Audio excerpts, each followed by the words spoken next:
Hi, and welcome to the CAFMA Connect. I'm your host, Fire Chief Scott Freitag, and with me today, dancer extraordinaire, dancer runner-up, acting battalion chief Nick Fournier. Hi, good morning. How are you, Chief? I'm good. How are you? I'm doing pretty good. How's Jen?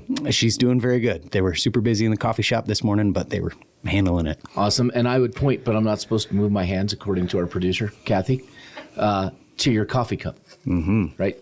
Good place to grab a cup of coffee. That is good coffee. Yep. A human being serves really good coffee. Absolutely. And service is top-notch. I would expect nothing less. Well, good. All right. So, Nick, you wanted to come in and talk to us. And this was actually your idea, which is different for us. Right, Kathy? Typically, people run. So they run from you. Right. They like me.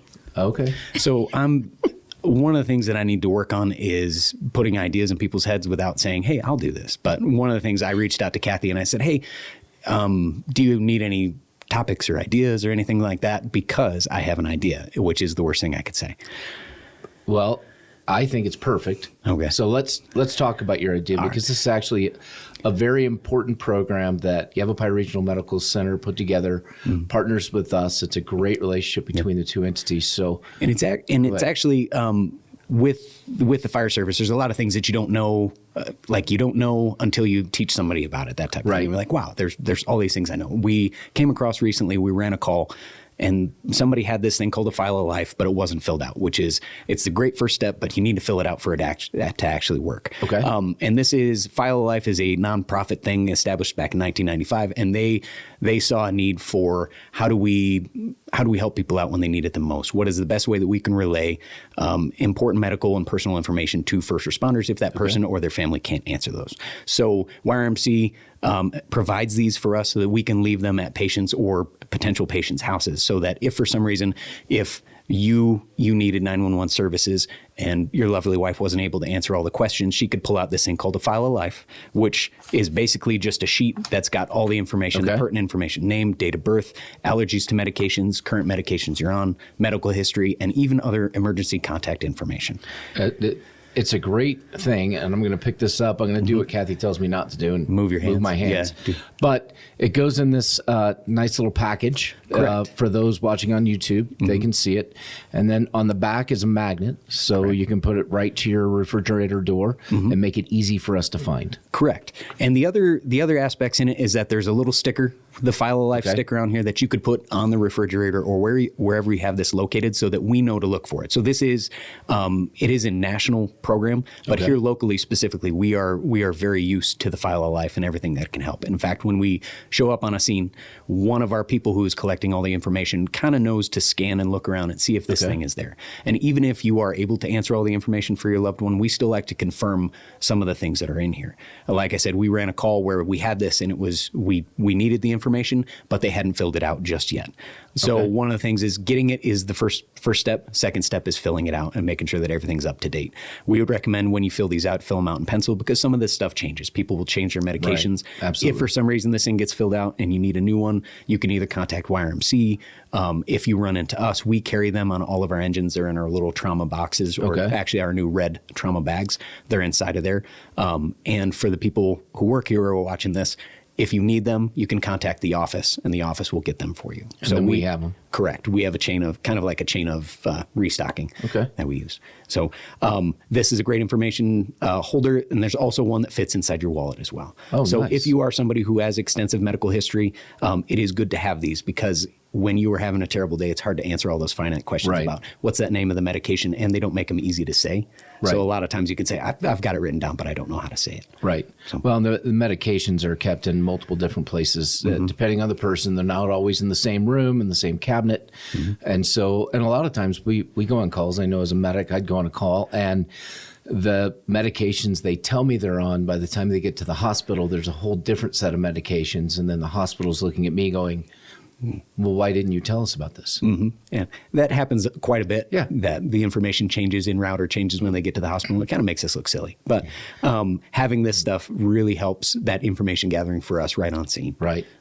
So, Nick, do you know we have a lot of assisted living facilities that are being built, some completed now.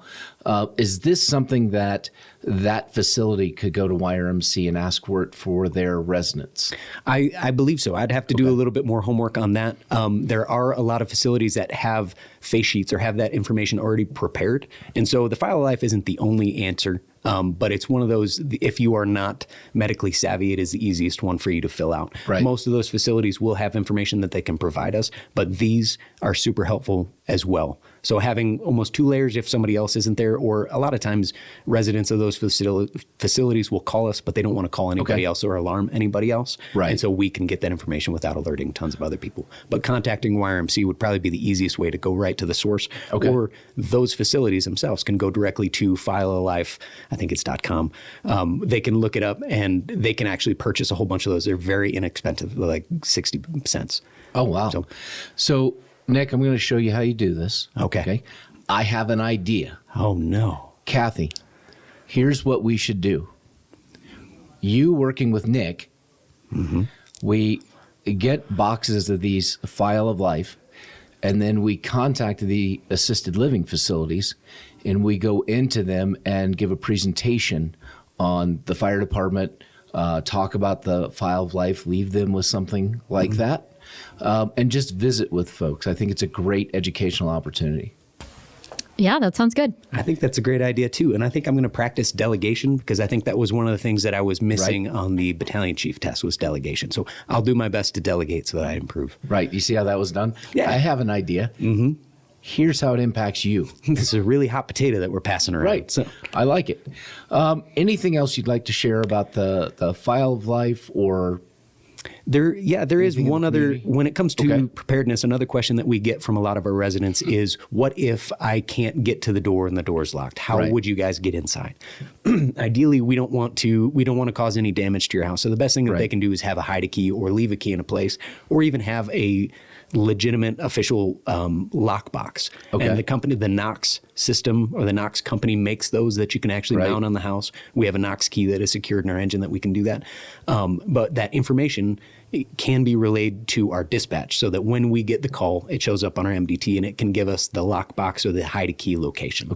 So if residents are interested in letting our dispatch know where that is, they can contact us or contact the front office and we can relay that to dispatch who can put that in the notes. So anytime somebody goes on a call at that address or to that phone number, they know where those keys are.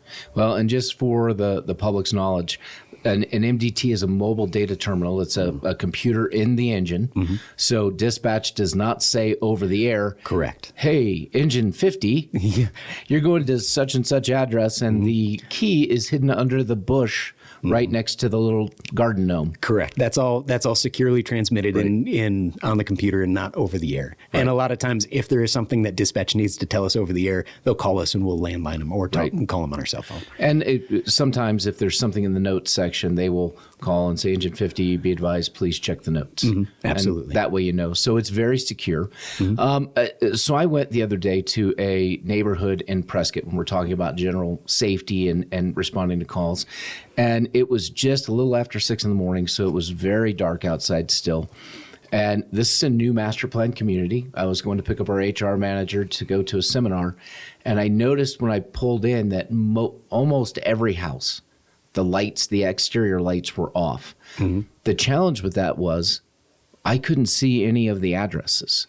So if an engine was responding to an emergency medical call or another type of call in that area, if you pull into that neighborhood and all the lights are off, we can't see the address, which creates an additional challenge when responding. So something to think about in your neighborhood. If you don't want all the exterior lights on, it's a dark sky community, there's dark sky lights already on the homes.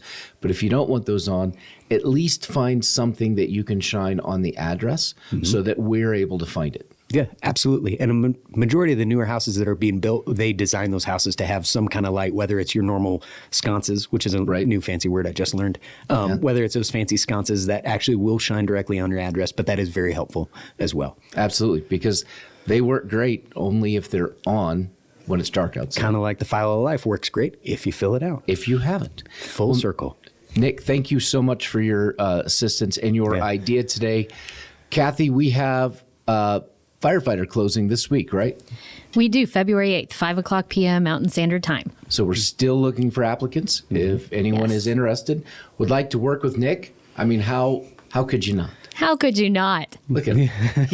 I asked him what the weather was going to be this week, and he said sunshine. I'm like, I think it's going to rain. He goes, it's always sunshining the way I look at it. So, I mean, that's a very positive outlook, and that's the person you are. It is indeed. It makes everything a little bit easier. So. Absolutely. That's one of the things we love about you. One of the things. One of the things. One of many, that, and he was a good sport and did Dancing with the Stars. I did. Thank you for that. Thank you for helping out the Boys and Girls Club. It was my pleasure. It really was, and I would recommend if anybody's interested in it, you can volunteer for it or you can be voluntold. So. Right. And Nick, unfortunately, was more voluntold. I'm just deflecting, because Assistant Chief Barnes, ballroom dancer. Really? I Yes. didn't know that about him. So he has skills, mad skills. And those would be great. And I'm broken, so I can't do it. Well, unfortunately. Yes. Eventually, you're going to run out of surgeries, Chief, and you're going to have to do it. Oh, no, there's a lot more stuff. Okay. A lot more parts. So, all right. Well, Nick, thank you so much. Kathy, thank you again for putting this together and reminding us about the firefighter applications due this week. This week, February 8th. February 8th by 5 o'clock. Get your application in today. Thank you for watching, and we'll see you next week.